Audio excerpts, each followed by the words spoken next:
Welcome to Global Thought Podcast, brought to you by the Committee on Global Thought at Columbia University. I'm Vishakha Desai, Vice Chair of the Committee on Global Thought, or CGT as we call it.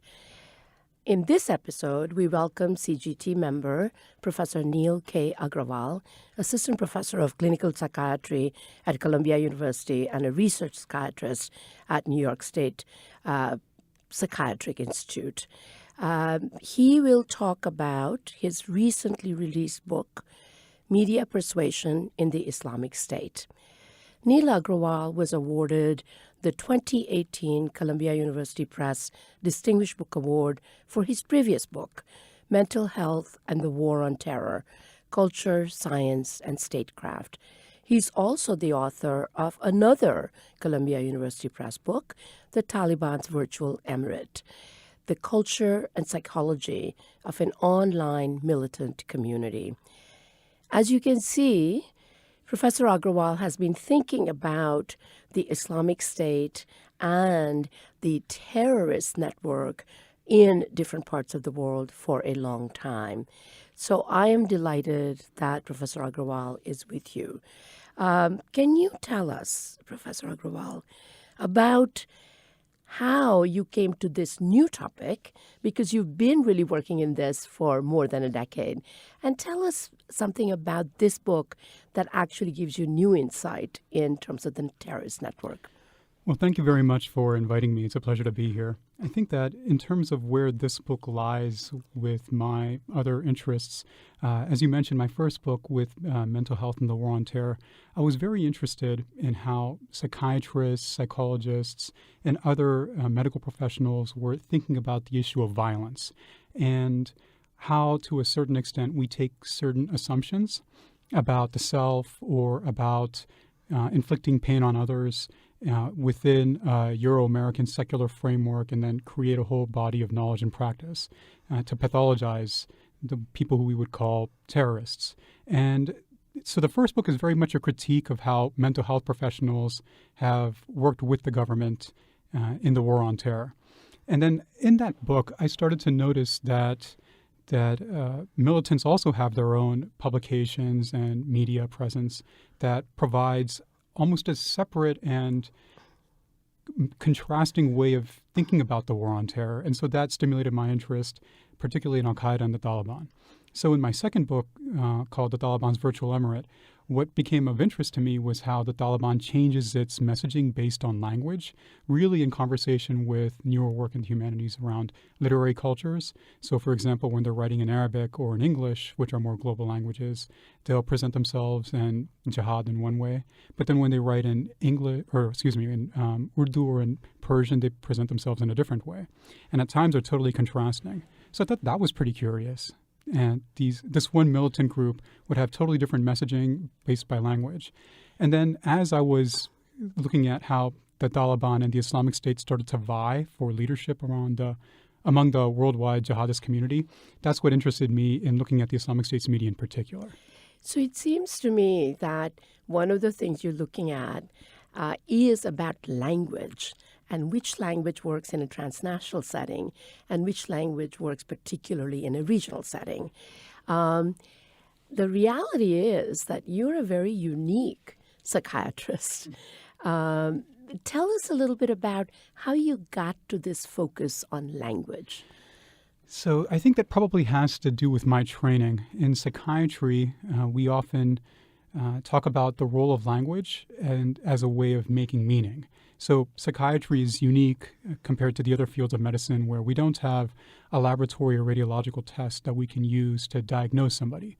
We can only use those kinds of tests to rule out disorders. Other than that, the rest of our work consists really in gathering narratives and then interpreting them based on our own classification systems.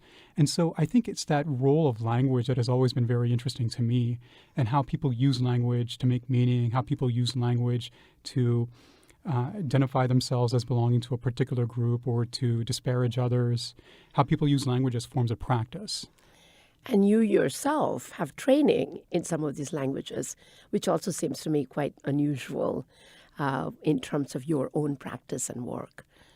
Yes, I went to graduate school and I studied Middle Eastern and South Asian studies, particularly looking at the relationship between Hinduism and Islam. And so the languages that I studied in graduate school are typically the languages that I work in right now. So, in this new book on media persuasion, as you analyze different languages, what was the element that surprised you the most, or the biggest insight that you felt you got out of writing this book? So if anybody who's listening to this podcast has ever written a book, they might be able to sympathize with what I'm about to say, which is I thought I had written a manuscript for this book that was 80% done. And then I watched one particular video from the Islamic State that totally moved me. And it was this video that I introduced that really lays the foundation of the book, where there are these group of guys who are dressed in New York Yankees baseball caps and are singing casually and joking around with each other.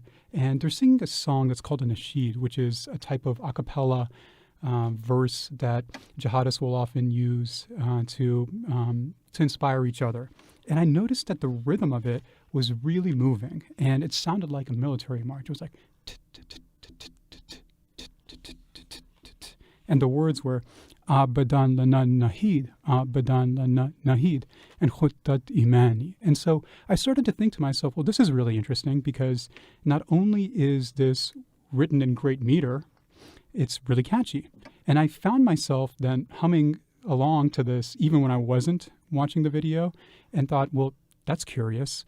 Like over time, this has now started to infiltrate my own thoughts. And I wonder to what extent, if I were susceptible to any form of sympathy or violence toward the Islamic State, that could affect me. And so I became more interested in the idea of like what this media has to say and what the psychology of persuasion is. And this whole idea of music, which we know from many other movements, whether it's civil rights or the independence movement in India, we know that music played a very big role. So do you think that using music was a very important part? And do they do it in a way that also transcends border? Is that one of the reasons why catchy tunes on social media become important? I think music is one element of a broader media empire that the Islamic State was able to construct. And so when I have listened to some songs from the Islamic State, whether it's in French or it's in Arabic, I notice that they take elements of hip-hop with heavy percussion and Tenebric bass lines, and they then create whole messages around that. And media, for them, seems to be much more of a cornerstone than, say, some of the other groups that I've studied. And their films or their short films or their videos are, I think, what caught most people's attention when they first started to have a So you public mean the sphere. Islamic State, in that sense, ISIS, as we would have known, is different from Al-Qaeda or Taliban? Is that what you mean by that? Yes, I mean, I think that those groups have also used media, but I don't think that they've been as ahead of the curve in thinking about trends nationally, that in the way that the Islamic State has. So, for example, the Islamic State will take movie posters and will then create images of warriors, still images, that look like they're very similar to those of Hollywood producers. And they'll use different kinds of screenshots. They'll use cinematography and angles. So that way it creates this really immersive experience in a much more deliberate way than, say, the Taliban or Al-Qaeda has. So what is the result of this kind of media persuasion? Do we know whether it's more successful? Do we know anything about the recruitment that actually results from this? Yeah, so the book looks at the Islamic State over time, right from when it starts in 2003 from Abu Musab al-Zarqawi, who gained infamy for beheading different Europeans or Americans who were in Iraq. And what I wanted to do is look at how this media changes over time and to what extent it reflects not just changing events in the war on terror, particularly in Iraq or in Syria, but also how it reflects changing ideas of culture and psychology. And so there are three main elements of persuasion that seem pretty consistent if we look at the psychology of persuasion. The first is that there's a very clear mode of argumentation where they'll stipulate propositions that they expect the audience to engage with. The second is that they will very selectively interpret verses from the Quran or Hadith that are not traditionally attested to, but reflect their own particular viewpoint that calls people to violence. And then the third is to really draw a contrast between their group of believers and the rest of the world who are outsiders and infidels. But what's notably different over time is that right around the group declaring itself as the Islamic State of Iraq and Syria, ISIS, in 2013, we start to see a shift where instead of long videos that recite religious texts, that instead is much more character-driven. So they'll take an old man, or they'll take a 15-year-old boy, or they will take people from other nationalities and talk about how they are all trying to create this utopian vision of the world. And the fact that it becomes much more character-driven rather than focused on religious texts, I think is another element of persuasion that we should be paying attention to, which is character likability. So what is, do you think, the relationship between the changes in media strategy and politically what's happening on the ground, and whether one can see any correlation between the two? Yeah, so after 2013, when the group declares itself the Islamic State of Iraq and Syria, and then after that, the Islamic State, what is clearly noticeable in its media is that there's this huge emphasis on law and order, governance, education, healthcare. And so it's very, very evident that the group is trying to position itself as the state, as the insurer of basic functions in the ways that we think that citizens contract with their governments. And that's very, very different than in previous years. And it also reflects the local realities in Syria, where there's a civil war and concerns that the government is not fulfilling its law and order or basic service functions to the citizens on the ground. What do we know about the way this particular cell, if you will, of Islamic State operates? Is it centralized? Is it something at the direction of somebody? Do we know anything about the operation of this media operation? So the bureaucratic documents that I've been able to access through the Department of Defense, which hosts a very public database for people to be able to investigate, seems to suggest that there's a very tightly controlled and centralized hierarchy where there might be a media, there's a media division and a media wing, and they have, even now to the current day, they have a weekly that they publish called Anaba in Arabic, and I mean, they publish it very, very diligently. There might be interruptions based on how events take place on the ground, say with U.S.-led coalition troops, but it's still up and running. I saw their episode this week. Sorry, not their episode, but their issue this week. And it's still a core element of how they disseminate their messaging to people who they expect to be reading their periodicals, whether it's new recruits or people already on the ground working with them. So does it change in terms of when they're trying to recruit new people versus when they're just trying to propagate sort of in a propagandistic way how they're doing some work? Yeah, so I think that this is a very, very interesting point in terms of comparing what their media says to current events. One of the things that I've noticed, particularly ever since after 2017, the U.S. decided to help foster the global coalition against the Islamic State, is that there are now more themes around steadfastness and perseverance and recognizing that there's now the world turned against them, and that as long as they maintain jihad and maintain their belief in God, that they will also overcome this. And that's a different message than, say, in 2013 or in 2014 when there were these brief vines almost of a few minutes long where they would show children studying in schools, or they would show Islamic State fighters providing basic provisions like flour or sugar or other kinds of goods to citizens on the ground. Or then they would show old men talking about how they wish they could follow their own children into jihad and martyrdom. So the messaging does change based on current events.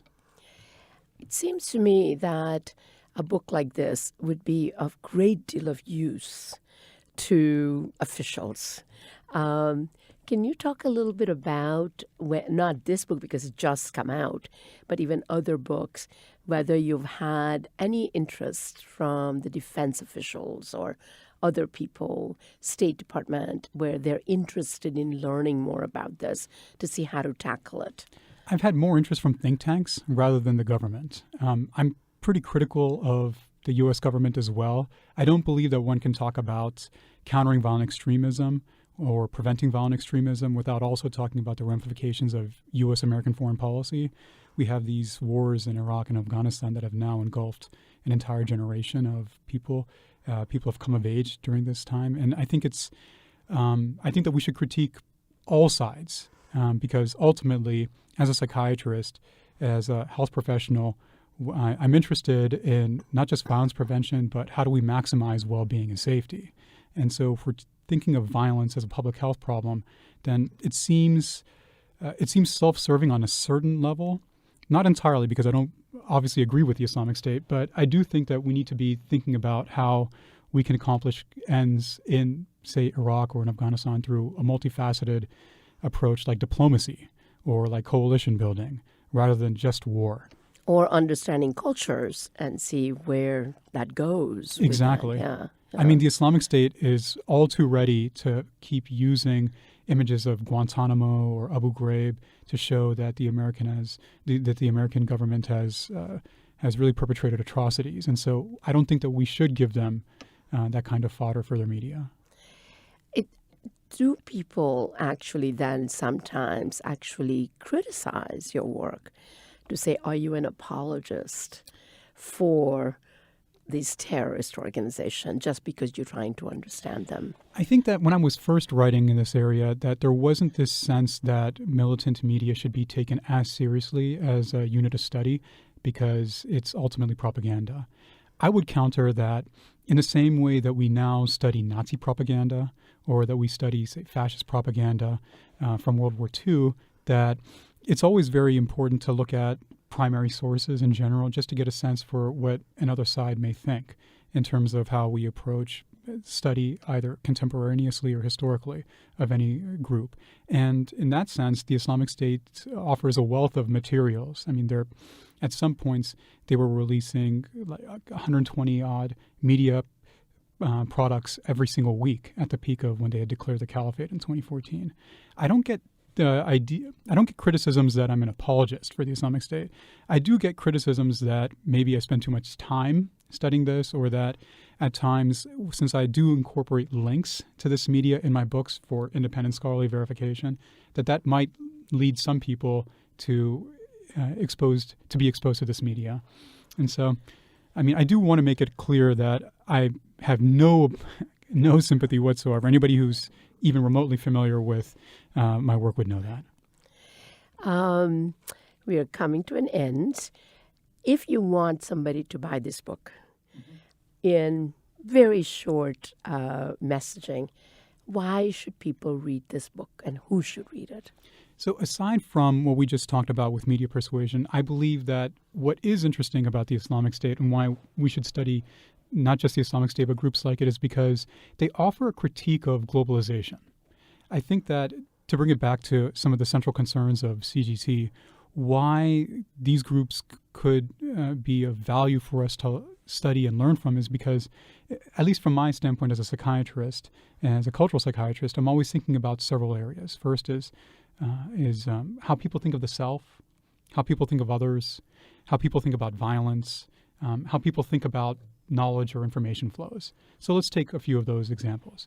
In terms of how we think about the self, we live in a 21st century society where on a census application, I can check off my race, my ethnicity, I can check off even my gender, and I can self-identify in the way that I choose to.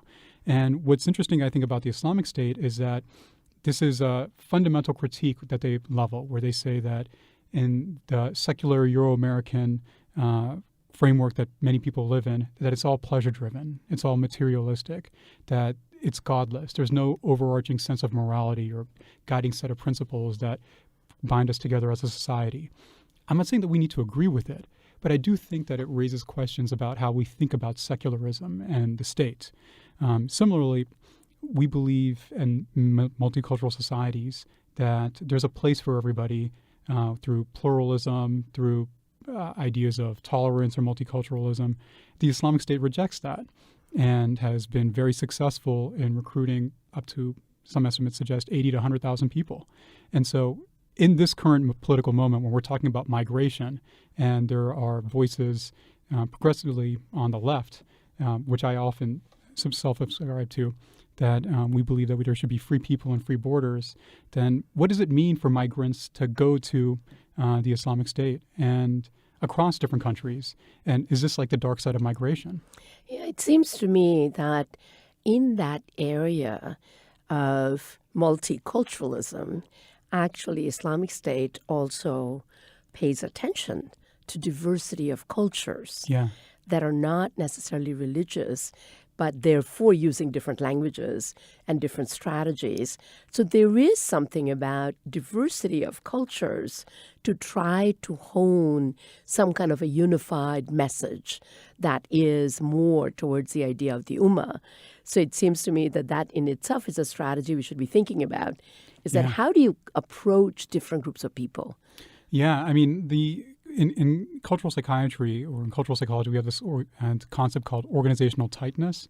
And what's interesting is that if one were to look at the Islamic State's media over time, that it's very clear that despite the languages that they use or the different media platforms that they employ, whether it's music, whether it's periodicals, whether it's videos, that there is this single unitary message. It's very different from, for example, the Taliban, where there are a varieties of messages that change based on language. So here we are, 2019, and some people would say that Islamic State is actually not just in retreat, but some people are saying that actually they are destroyed, even though we know that that's not totally true. So as you look out into the future, where do you think that whole enterprise of Islamic State will be as you move forward, considering that there has been a tremendous sense of a retreat of the Islamic State? So last year, 3 different sources mentioned that there are still probably 20 to 30,000 fighters with the Islamic State, most of whom have probably gone underground. Even though they don't have the territory that they used to have, that this recalls how the Islamic State really was in 2010 or 2011, when the American forces, through the troop surge in Iraq, thought that it had defeated the group. So I can't predict the future, but what I can say is that to a certain extent, we may have seen this movie before, and in the same way that we didn't enlist local allies in the population, or we didn't think through more some of the kinds of legal regimes around prosecution, about returnees, foreign fighters returning to their home governments, that some of those kinds of debates seem to me to be still current and worthy of thinking through, so that way we can prevent something like this from happening again. Thank you, Neil Aggarwal, and congratulations for your new book, Thank you. Media Persuasion in the Islamic State.